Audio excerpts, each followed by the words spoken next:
அனைவருக்கும் வணக்கம். இன்றைக்கி நம்ம பார்க்க போகிறது கேப்சிகம் பொட்டேட்டோ ரைஸ். இது ஒரு லஞ்ச் பாக்ஸ் ரெசிபி. இது எப்படி செய்யலான்னு பார்க்கலாம். ஒரு டேபிள் ஸ்பூன் ஆயில் ஊற்றுங்க. 7-8 பல் பூண்டு, ஒரு இன்ச் அளவுக்கு இஞ்சி நல்லா பொடிசாக கட் பண்ணி சேர்த்துருக்குறேன். 2 துண்டு பட்டை, 2 கிராம்பு, 3 ஏலக்காய் சேர்த்துட்டு, அரை டீஸ்பூன் சீரகம், அரை டீஸ்பூன் மிளகு சேர்த்துட்டு நல்லா வதக்கிவிடுங்க. அடுப்பு சிம்லேயே இருக்கட்டும். ஒரு டேபிள் ஸ்பூன் வரமல்லி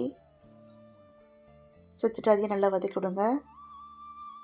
ஒரே ஒரு காஞ்ச மிளகாய் சேர்த்துருக்குறேன். இந்த மிளகாயில் காரம் அதிகம், அதனால் நான் 1 சேர்த்துருக்குறேன். உங்களுக்கு தேவைப்பட்டால் 2 3 கூட சேர்த்துக்கோங்க.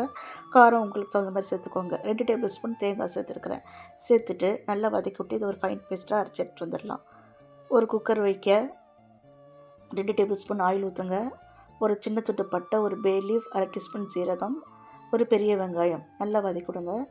வெங்காயம் நல்லா கலர் சேஞ்ச் ஆகணும். கருவேப்பிலை சேர்த்துட்டோம். இதில் ஒரு தக்காளி சேர்த்துடலாம். சேர்த்துட்டு அதை வதக்கி கொடுக்க கட் பண்ண ஒரு பொட்டேட்டோ, 2 கேப்சிகம் இதில் சேர்த்துருக்குறேன். உங்களுக்கு எந்த கலர் இருந்தாலும் ஓகே. பொட்டேட்டோ நல்லா டொமேட்டோ நல்லா மேஷ் ஆகிடுச்சு. இப்போது அரைச்சி வச்ச இந்த மசாலா பேஸ்ட்டு இதில் சேர்த்துடலாம்.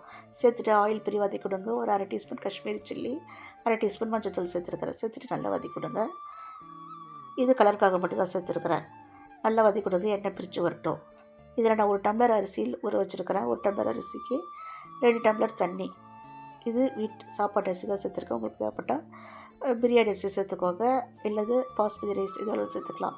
இதுக்கு தேவையான உப்பு சேர்த்துட்டு குக்கர் மூடி போட்டு சிம்பிளை வச்சு 2 விசில் வச்சு ஆஃப் பண்ணிடலாம். சூப்பரான பொட்டேட்டோ கேப்சிகம் ரைஸ் தயார். இந்த கேப்சிகத்தில் விட்டமின் ஏ, சி அதிகமாக இருக்குது. இந்த வீடியோ உங்களுக்கு பிடிச்சிருந்ததுன்னா லைக் பண்ணி, ஷேர் பண்ணி, சப்ஸ்கிரைப் பண்ணுங்கள். நன்றி, வணக்கம்.